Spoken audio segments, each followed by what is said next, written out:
He's a man from very, very far away. He's played at the Improv, the Comedy Store, fuck those clubs. He's here for us tonight. Let's give it up for Yashar Coffee.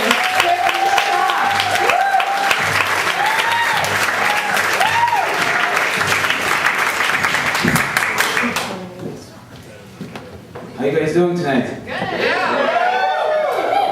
So, my name is Yashar, and I'm from Iran. Thanks for not running away.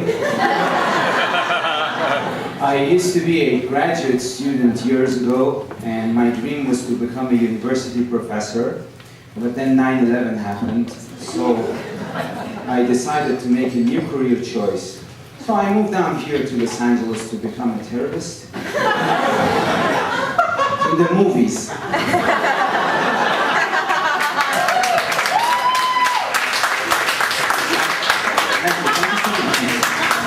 I used to think, since I'm born and raised Iranian, I can just move down here and be the next terrorist celebrity. But I was miscalculating. You see, I got to book more non-terrorist commercials than terrorist parts, which is okay. But then my frustration came through when one day I saw a Mexican guy was casted over me to blow himself up.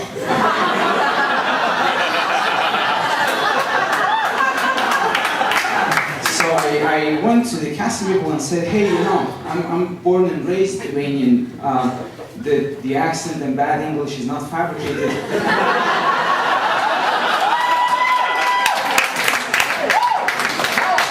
Frankly, you tell me, how much does this Jesus guy know about jihad? It's not only you guys that they take your jobs, mine too, but... Well, the casting director was really forward and offensive. He told me, sir, I'm so sorry, but you don't look terrorist at all. You look more like that gay guy Will from Will and Grace.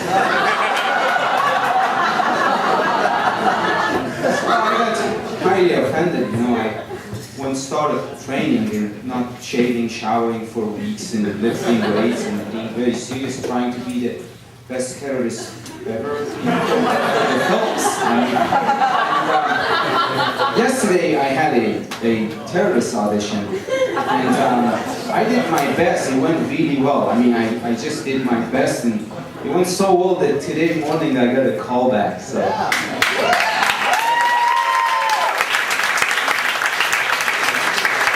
Actually, the callback was from the FBI. Better than nothing, I would say. You know, I've been saying the same jokes forever, and it's a shame. You know, I've just been repeating all the time. And I have a friend. He's really nice. He's supporting my comedy career, comes through the shows.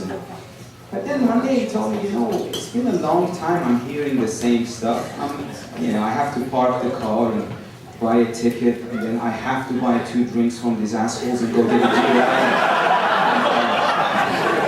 You know, why are you not coming up with something new? Why are you not talented at all? You don't want to quit. Bullshit. No, I don't want to write new things. I don't like to write anything new. See, when you do the same thing all along, it's shitty, but it's predictable.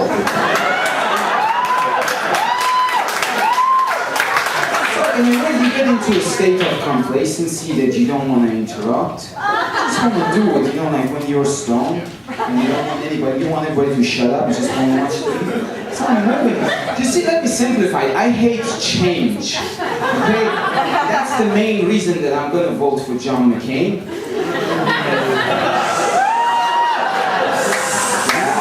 Actually, that was a joke because I'm not a citizen yet. But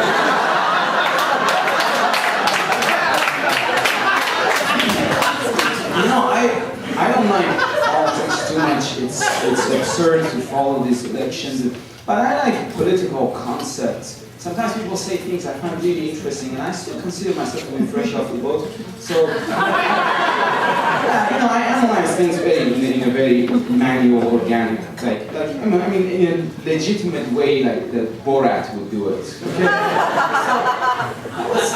A few months ago, I was following the primary elections in Michigan, and I heard a few people say they would never ever vote for Mitt Romney because he's really handsome.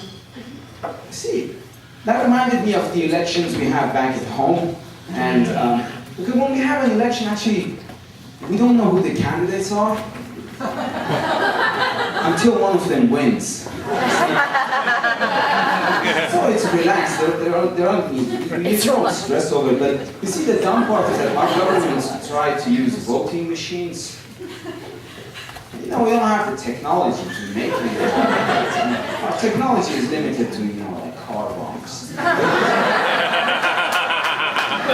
You know, since we are a very hypocritical nation and we yelled dead to America for 30 years, but now when we needed a machine, a voting machine, our government managed to find a middleman, and he bought brand new voting machines from the United States.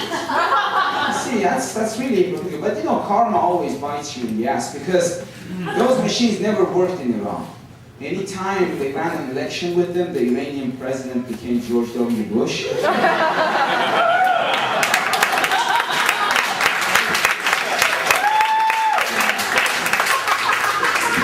So they returned them, and manufacturers were nice, they took it back. So next time say which country you want them for, who's paying for them. It's easier that way, you know?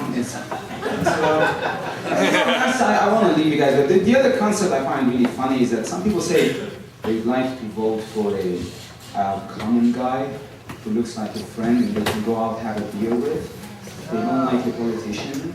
And that's why, you know, I always see like all this like candidates, they just go rich for beer.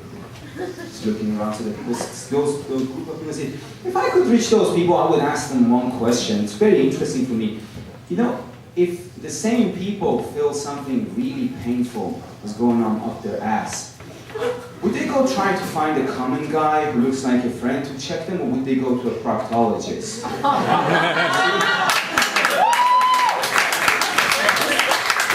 The same token, you know, if these people love their country as much as they ask, they wouldn't vote for a friend, they would vote for a professional. Because you see, if everybody votes for a candidate who resembles a friend, then the president will always be a former cokehead.